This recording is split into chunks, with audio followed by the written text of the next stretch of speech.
भविष्य का समय, जहां अब तक इंसानों ने वैसे तो बहुत तरक्की कर ली थी, वे दूसरे ग्रहों तक रिसर्च के लिए भी जाने लगे, मगर समय बीतने के साथ अब खुद पृथ्वी के ही रिसोर्सेज बहुत कम रह गए। सबसे ज्यादा कमी पानी की थी, जिसके लिए कई सारे देश एक दूसरे से लड़ रहे हैं और अब तो तीसरा वर्ल्ड वॉर तक शुरू होने की कगार पर है। अब ऐसे अनस्टेबल हालातों के बीच हम कुछ एस्ट्रोनॉट्स को पृथ्वी के ऑर्बिट में घूम रहे स्पेस स्टेशन पर देखते हैं, जो कि यहीं रहकर हमारे सोलर सिस्टम के बाकी ग्रहों पर पानी ढूंढ रहे थे, ताकि पृथ्वी पर चल रही पानी की कमी पूरी की जा सके। कि अब अचानक से उन्हें खबर मिलती है कि एक बहुत बड़ी एस्ट्रॉइड बेल्ट उनके ही स्पेस स्टेशन की ओर आ रही है, जो कि अगर उनके स्टेशन से टकराई तो वे सभी मारे जाएंगे। चारों जल्दी से स्टेशन को स्टार्ट करने लगते हैं ताकि वे इस एस्ट्रॉइड बेल्ट के रास्ते से अलग हट सके, लेकिन अब पूरा सिस्टम ही मेल फंक्शन कर रहा था। हर कोई सोचने लगता है कि अब चूंकि सिर्फ 6 ही मिनट में वो एस्ट्रॉइड बेल्ट उनके स्टेशन से टकरा जाएगी, तो उन्हें खुद की सुरक्षा के लिए इमरजेंसी पोर्ट लेकर पृथ्वी पर निकल जाना चाहिए। कि तभी मेन इंजीनियर आखिरी वक्त पर सिस्टम मेल फंक्शन ठीक कर लेता है और वे फाइनली एस्ट्रॉइड की लाइन से दूर हटकर बच ही गए। पूरा क्रू खुश था कि सब कुछ सेफ रहा। दरअसल उन्हें इस स्टेशन पर आए पूरे 500 दिन बीत चुके हैं और 500 ही और दिन तक उन्हें स्टेशन पर रहकर अपनी रिसर्च पूरी करनी थी। तब तक उन्हें पता भी चल जाएगा कि उन्हें कौन से नए ग्रह पर पानी मिला है। अब यहाँ से 500 दिन पहले का समय दिखाया जाता है, जब प्रेसिडेंट ने खुशी खुशी ये स्पेस मिशन लॉन्च किया था। ये स्पेस मिशन मानव इतिहास के सबसे इम्पोर्टेंट मिशन में से एक है, जहाँ की 4 एस्ट्रोनॉट्स को 100 दिनों तक स्पेस स्टेशन पर रहकर रिसर्च पूरी करनी थी। इस पूरे मिशन को कमांडर विंसेंट लीड करेंगे, जो कि पास्ट में काफी एक्सपीरियंस वाले एस्ट्रोनॉट रहे हैं। वे मंगल ग्रह पर लैंड करने वाले दूसरे इंसान थे और अब जब पृथ्वी इतनी गंभीर समस्या से गुजर रही है, तो वे इस इम्पोर्टेंट मिशन की सबसे बेस्ट चॉइस थे।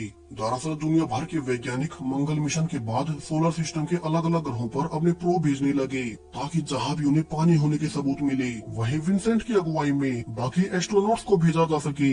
और चूंकि दूसरे ग्रहों के मिशन पर जाने में बहुत से दिन लगेंगे, इसलिए चुने गए एस्ट्रोनॉट्स को एक लंबे समय तक स्पेस सेंटर पर रखा जाएगा, ताकि वे इस लंबे स्पेस ट्रैवल के लिए खुद को तैयार कर सके।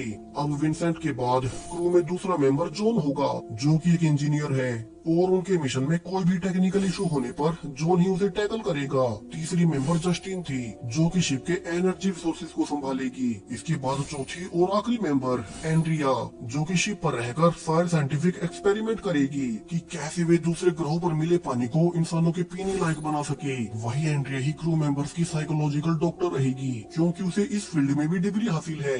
अब स्पेस स्टेशन पर जाने से पहले विंसेंट इंटरव्यू में कहता भी है कि वो मंगल ग्रह पर जाने वाला दूसरा इंसान बना है, मगर वो बाकी के प्लैनेट्स पर जाने वाला पहला एस्ट्रोनॉट बनना चाहता है। वहीं इतने लंबे सफर के लिए शिप पर सप्लाईज काफी लिमिटेड होंगी, इसलिए एस्ट्रोनॉट्स की संख्या कम से कम रखते हुए सिर्फ इन 4 मेंबर्स को ही मिशन पर जाना होगा। चारों अपनी अपनी फील्ड में सबसे बेस्ट रहे हैं और वे स्पेस में आने वाले खतरों से निपटने के लिए हाईली कैपेबल हैं। अब प्रेजेंट टाइम में इन चारों को स्पेस स्टेशन पर रहते हुए 900 दिन पूरे हो चुके थे, यानी कि अब सिर्फ 100 दिन का ही उनका ये टेस्ट मिशन बचा है। हालांकि पिछले 900 दिन आम दुनिया से अलग रहने के कारण उन्हें अपनी फैमिलीज तो याद आती थी, मगर उन्हें पता था कि आने वाले सुनहरे भविष्य के लिए उन्हें ये तो सहना ही पड़ेगा। कि तभी इंजीनियर जॉन को पृथ्वी के मेन बेस से एक इम्पोर्टेंट मैसेज आता है और जॉन अपने बाकी साथियों को इकट्ठा कर वो मैसेज दिखाने लगता है।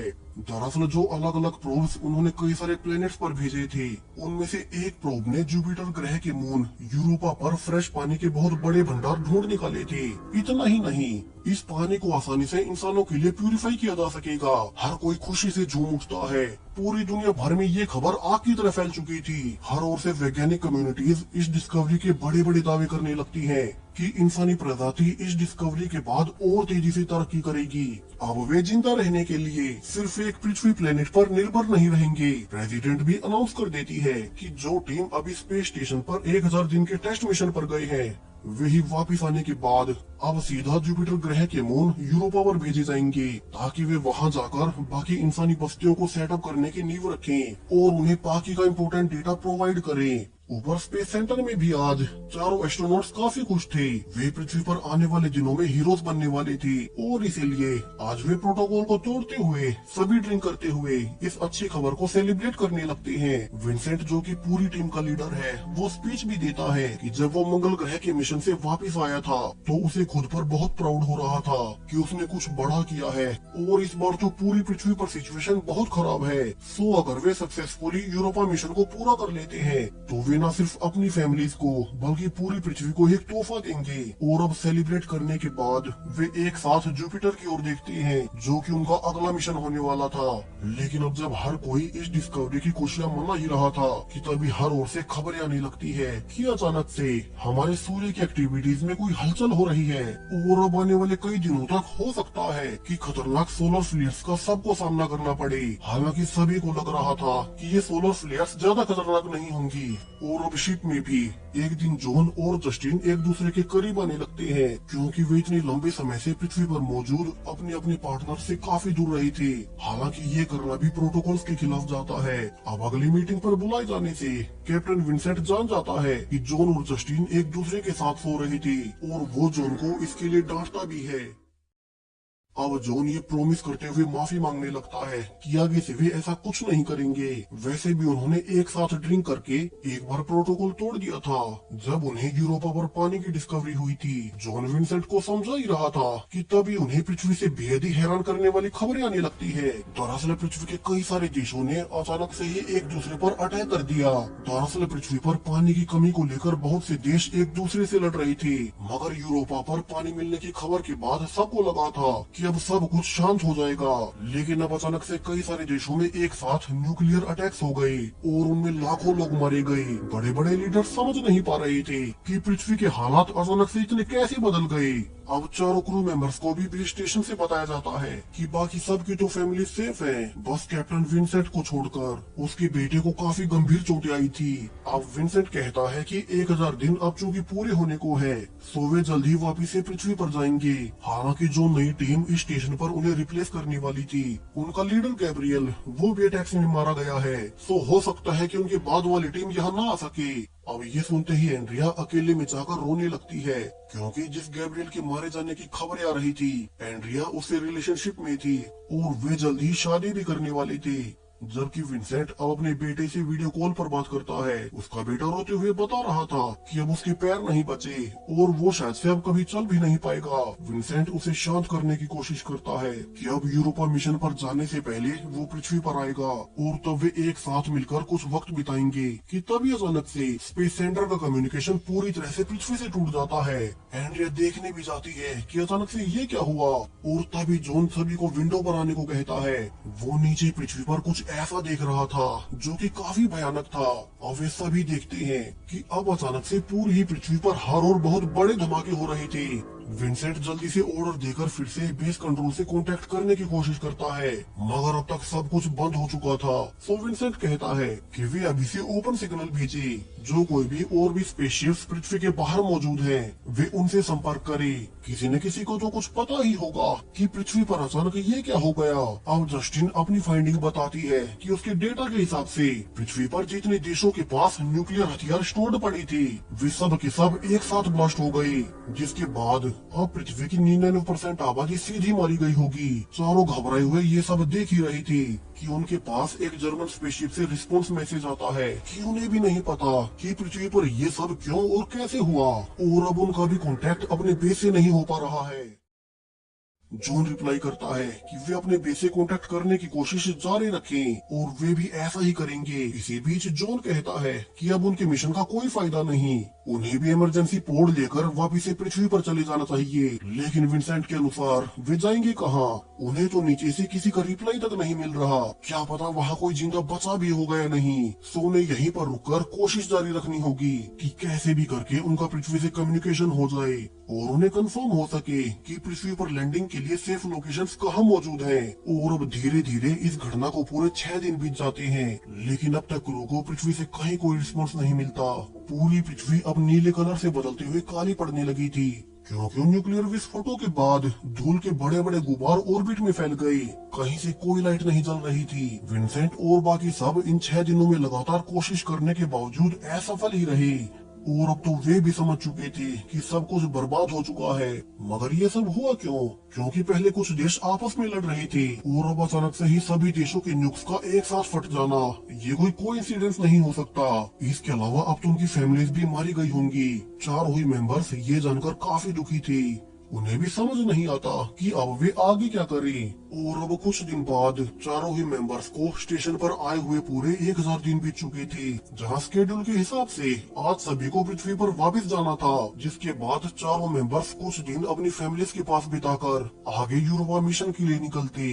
लेकिन अब वापस लौटने को कोई घर ही नहीं बचा था कि तभी स्टेशन पर एक अलार्म बजने लगता है।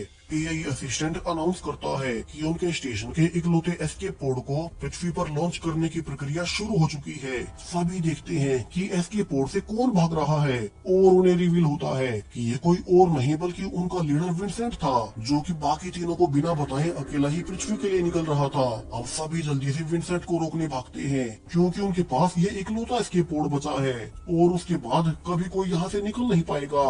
लेकिन अब जॉन ने कैप्टन विंसेंट को तो पोड से निकाल लिया था, मगर लॉन्चिंग प्रोसेस कैंसिल करने में देरी हो गई और वो एस्केप पोड अब बिना किसी पैसेंजर के ही पृथ्वी पर लैंडिंग के लिए निकल गया।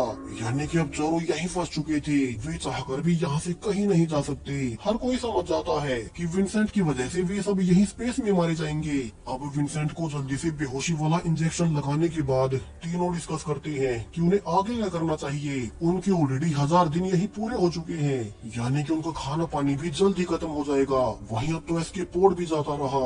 अब विंसेंट के बाद एंड्रिया क्रू की नई लीडर थी और आने वाले कई दिनों तक किसी को समझ नहीं आता कि वे क्या करें। वही विंसेंट अपने होश संभालने के बाद सबसे माफी मांगता है कि तब वो डर गया था। उसने अपनी फैमिली को खो दिया, इसलिए ही उसने अकेले भागने की कोशिश की थी। जॉन गुस्से में कहता है कि उसकी बेवकूफी की वजह से वे सब यहीं फंस जाएंगी।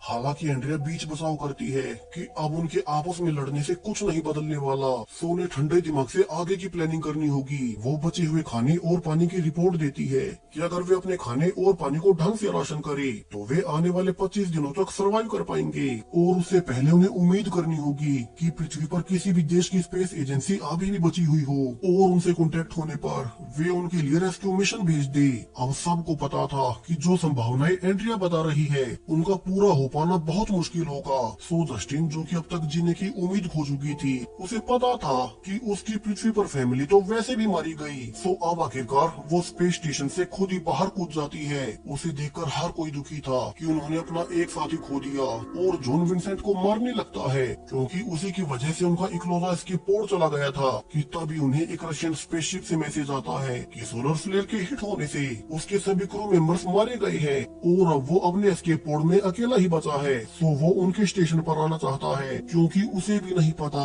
कि वो नीचे पृथ्वी पर कहां लैंड करे। अब यहाँ स्टेशन में तो सब वैसे ही मर रहे थे। सो वे बिना वक्त गवाए उसे अपने स्टेशन से डॉक करने की इजाजत दे देते हैं और उस रशियन एस्ट्रोनॉट केल्विन को अंदर लाने के बाद एंड्रिया नोटिस करती है कि इसकी भी हालत रेडिएशन की वजह से बहुत खराब है और केल्विन ज्यादा दिन तक सरवाइव नहीं कर पाएगा। लेकिन अब उनके पास यहाँ से निकलने का मौका था। विंसेंट रिवील करता है कि जिस शिप में ये रशियन एस्ट्रोनॉट आया है उसमें भी एक एस्केप पोड मौजूद है, लेकिन वो काफी छोटा है और उसमें सिर्फ 3 ही लोग नीचे जा सकेंगे। सो उन्हें जल्द से जल्द फैसला करना होगा कि वे इस रशियन एस्ट्रोनॉट केल्विन के साथ क्या करें, क्योंकि वो खुद तो अपने एस्केप पोड में बाकी तीनों को जाने नहीं देगा। अब जॉन सुझाव देता है कि उन्हें केल्विन को बिना बताए यहाँ से निकल जाना चाहिए, लेकिन एंड्रिया इसके लिए मना कर देती है क्योंकि अगर वो यहाँ नहीं आता तो वे वैसे भी मर रहे थे, तो उन्हें कुछ दिन इंतजार करना चाहिए। वहीं अब समय बीतने के साथ उस रशियन एस्ट्रोनॉट केल्विन की हालत में भी सुधार आ गया था क्योंकि डॉक्टर एंड्रिया उसे अच्छे से ट्रीट कर रही थी। वहीं जॉन ट्राई भी करता है कि वे उस छोटे से एस्केप पोड में चारों चले जाएं, मगर ये तो कैसे भी पॉसिबल नहीं था। वहीं बाकी सब केल्विन से पूछते हैं कि पृथ्वी पर अचानक से इतने धमाके क्यों हुए और क्या उसे इसका रीजन पता है। अब केल्विन उन्हें बेहद ही हैरानी वाली बात रिवील करता है। दरअसल जो कुछ भी पृथ्वी पर हुआ वो सब किसी इंसानी लड़ाई की वजह से नहीं था, बल्कि केल्विन के अनुसार वो सब कुछ किन्हीं बाहरी जीवन की ओर से किया गया है, यानी कि एलियन लाइफ फॉर्म। वो बताता है कि रशियन स्पेस एजेंसी को कुछ ही समय पहले यूरोपा पर एलियन टेक्नोलॉजी से बने स्ट्रक्चर्स मिले थे, और उसी के बाद पहले अचानक से सोलर फ्लेयर आ गई, और जब उसे कुछ नहीं हुआ तो पृथ्वी पर रखे सभी न्यूक्लियर बॉम्ब से ब्लास्ट हो गए। जॉन भी भागकर देखता है कि केल्विन का कहना बिल्कुल सही था। जॉन का प्रोब यूरोपा पर गया था, उसने भी कुछ ऐसी ही डिटेल्स भेजी है, और यहाँ से तो अब पूरे क्रू को धीरे धीरे सब कुछ समझ आ गया था कि उन्हीं की तरह कोई एडवांस्ड एलियन लाइफ फॉर्म होगी जिसे भी अपने लिए रिसोर्सेज चाहिए। और जब इंसानों को यूरोपा पर पानी मिला तो वो एलियन लाइफ फॉर्म नहीं चाहती थी कि इंसान वहाँ पर भी अपनी बस्तियां बनाए, इसलिए उन्होंने पृथ्वी को ही तबाह कर दिया।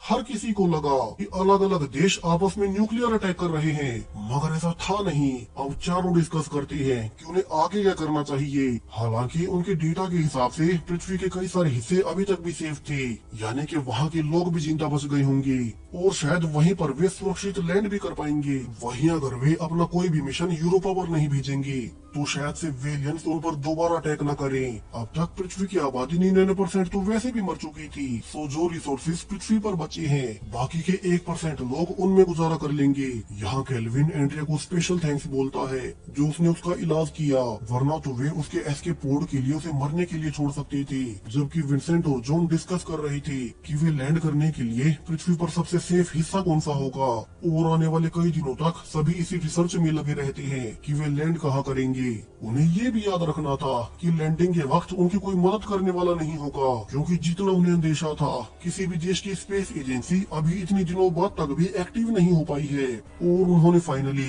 एक जगह को लैंडिंग के लिए सिलेक्ट कर लिया था। जबकि विंसेंट अनाउंस करता है कि चूंकि केल्विन के एस्केप पोड में 3 से ज्यादा लोग नहीं जा सकते तो वो अकेला ही यही रुकेगा।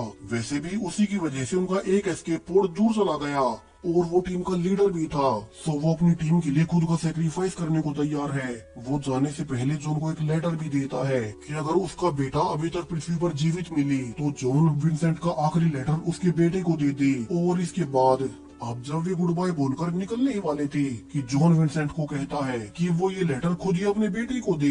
दरअसल जॉन इन सब में सबसे ज्यादा टेक्निकल जानकारी रखता है, और उसने फैसला कर लिया था कि वो यहीं स्पेस में रहकर उन एलियन स्ट्रक्चर्स पर रिसर्च करना चाहता है, ताकि अगर वे पृथ्वी की ओर आए तो इंसानों को उनके बारे में कुछ तो जानकारी हो। वैसे भी सबके जाने के बाद यहाँ अकेले जॉन ही होगा, और बचे हुए खाने से वो 1 महीने से ज्यादा समय तक सरवाइव कर लेगा। और वो समय समय पर उन एलियन स्ट्रक्चर्स का सारा डेटा नीचे एंड्रिया तक पहुंचाता रहेगा। यहाँ बाकी सब जानते थे कि ऐसा करना ही सही रहेगा, और वे जॉन को यहीं स्टेशन पर छोड़ बाकी तीनों केल्विन के एस्केप पोड में बैठकर नीचे अर्थ पर जाने के लिए निकल पड़ते हैं, यानी कि वे तो सेफली नीचे पहुंच ही जाएंगे। और ऊपर स्पेस स्टेशन में जॉन अपने रिसर्च में लग चुका था। इसी होपफुल एंडिंग के साथ ये कहानी यहीं पर खत्म हो जाती है।